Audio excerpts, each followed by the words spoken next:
The Wall Street Journal has called this book the most influential business book of the century, and it's certainly one of the most recognized.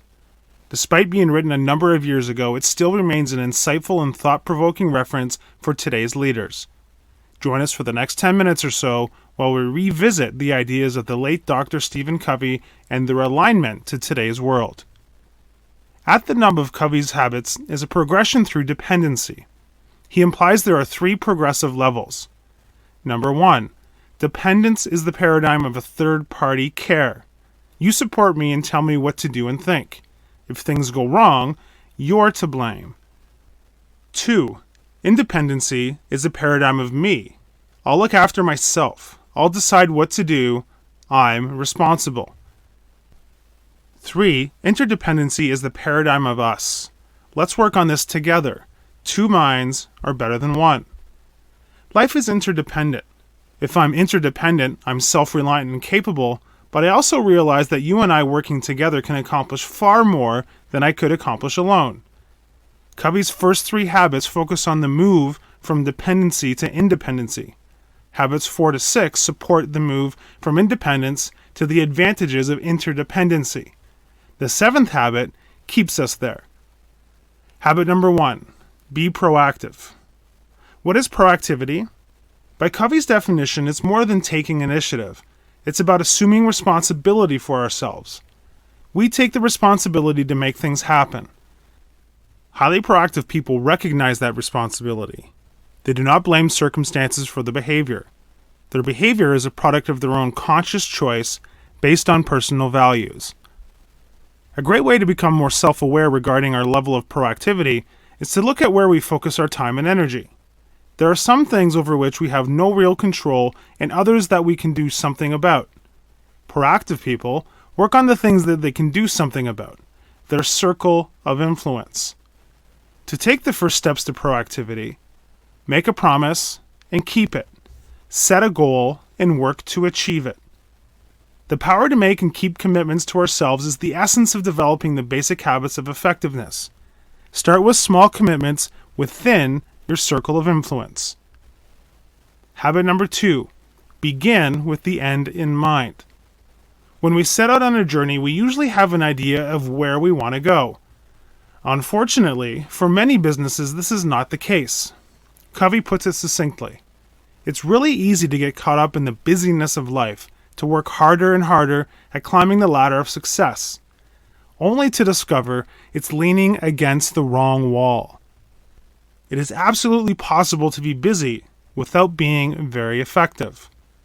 If we want to have a successful enterprise, we need to clearly define what it's trying to accomplish. We develop the product we want to provide, we identify our target market, then organize finance, R&D, operations, and marketing to meet that objective. Depending on how well we have the end in mind, will govern whether or not we succeed. If we don't take that control, we allow other people and circumstances outside our circle of influence to shape our destiny. Covey suggests an effective way to begin with the end is to develop a personal mission statement, focusing on what we want to be and do, and on the values or principles upon which being and doing are based. It becomes a personal constitution, the basis for making daily decisions in the midst of circumstances and emotions that affect our lives.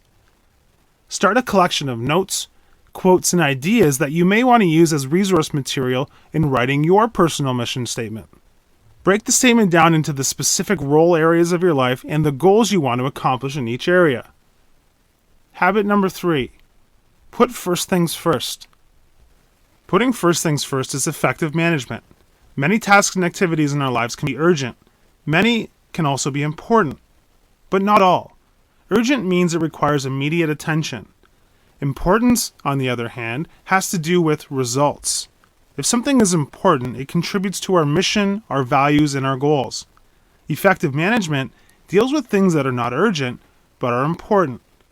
There are 4 key facets of effective management set out by Covey. Number 1, it's principle-centered.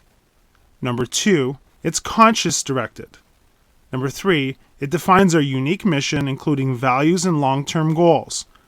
And number 4, it helps balance our life by identifying roles and by setting goals. The starting point is therefore our commitment to start organizing, meeting the 4 facets above, in creating the fifth facet, a commitment to do it regularly. Habit number 4, think win-win. Win-win is not a technique. It's a philosophy of human interaction. Thinking win-win is the core of interpersonal relationship. It consists of mutual learning, mutual influence, and mutual benefit. The principle of win-win is fundamental to success in all of our interactions. Character is the foundation of win-win, and Covey describes 3 traits. Integrity, the value we place on ourselves. Maturity, the balance between courage and consideration. Abundance mentality, the belief that there is plenty out there for everybody. Win-win can only survive in an organization where win-win is embedded. If we talk win-win but reward win-lose, we're the ultimate losers. For win-win to work, the planning system, the communication system, the budgeting system, the information system, the compensation system, all have to be based on the principle of win-win. So let's identify a relationship where we'd like to develop a win-win agreement. We need to step into the other person's shoes and write down how we think that person sees the solution. Then list, from our own perspective, what results would constitute a win for us. Does it fit? Approach the other person and ask what they think. Is it enough of a starting compromise? Habit number 5. Seek first to understand, then to be understood. The key of effective interpersonal communication is to seek first to understand, then to be understood. According to Covey, when another person speaks, we listen at one of 4 levels. We may be ignoring another person, not really listening at all. We may practice pretend listening. We may practice selective listening, hearing only certain parts of the conversation. We may even practice attentive listening, paying attention and focusing energy on the words that are being said. But very few of us ever practice the 5th level, the highest form of listening, empathic listening. Listening with intent to understand. Empathic listening is powerful because it gives us accurate data to work with.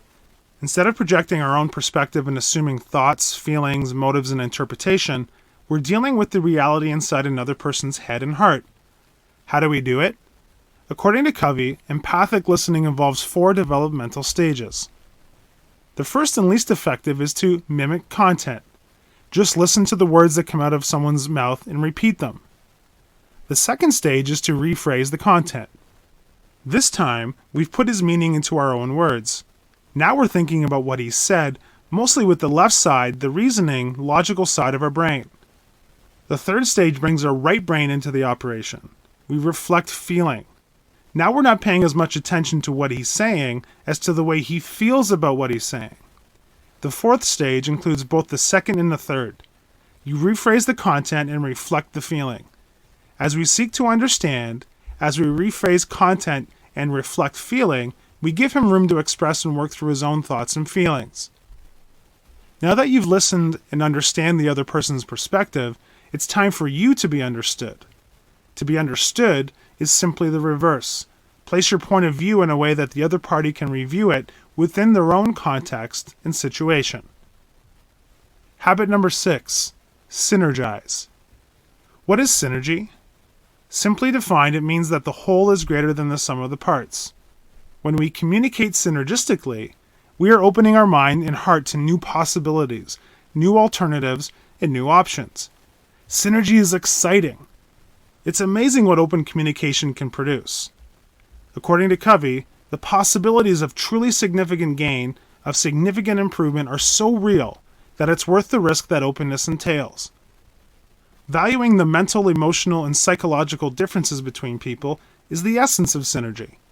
The key to valuing those differences is to realize that all people see the world not as it is, but as they are. We need to value the differences in our perceptions, value each other, and believe the possibility that we're both right. Life is not always binary. There are almost always third alternatives. When we see only 2 alternatives, ours and the wrong one, we need to look for a synergistic third alternative. If we work with a win-win philosophy and seek to understand, we can find a solution that will be better for everyone concerned. To put synergy thinking into action, Engage a person who typically sees things differently than you do. Consider ways in which those differences might be used as stepping stones to third alternative solutions. Habit number 7. Sharpen the saw principles. Habit number 7 is personal and professional development. It's all about enhancing the greatest asset we have, ourselves. Sharpen the saw means exercising all 4 dimensions of our nature: physical, spiritual, mental, and social emotional, regularly and consistently. The physical dimension involves caring effectively for our physical body, eating the right kinds of foods, getting sufficient rest and relaxation, and exercising on a regular basis. Renewing the spiritual dimension provides leadership to your life. The spiritual dimension is your core, your center, your commitment to your value system. It's a very private area of life and a supremely important one. Exposure to the things that inspire and uplift you are critical, as is immersion in great literature or great music. Most of our mental development comes through formal education. But as soon as we leave school, we lose that discipline. We don't do any more serious reading, we don't think analytically, we don't write. Instead, we watch TV or mindlessly browse Twitter and Facebook. Continuing education is key, and proactive people can figure out many ways to educate themselves and to keep their minds sharp. The social and emotional dimensions of our lives are tied together because our emotional life is developed out of our relationships with others.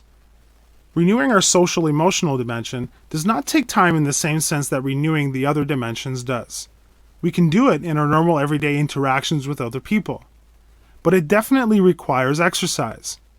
We may have to push ourselves to go out and meet people beyond social media. So there you have it, 6 habits and a 7th renewal process. They're Covey's keys to becoming highly effective, and they work.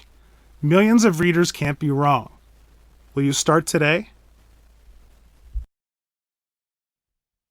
Hi, I'm Rhonda, and this is an exclusive audiobook video recorded for the Audiobook Master channel. Enjoy your audiobook and have fun learning. Don't forget to subscribe and hit the notification button so you'll get updated on our next upload. If you liked the video, give us a thumbs up and say your thoughts about the book we just covered. Do you want to listen to a summary or review of a book that we haven't covered in the past? Say it in the comments below or send us a message. Don't forget to check our other uploads. Enjoy listening!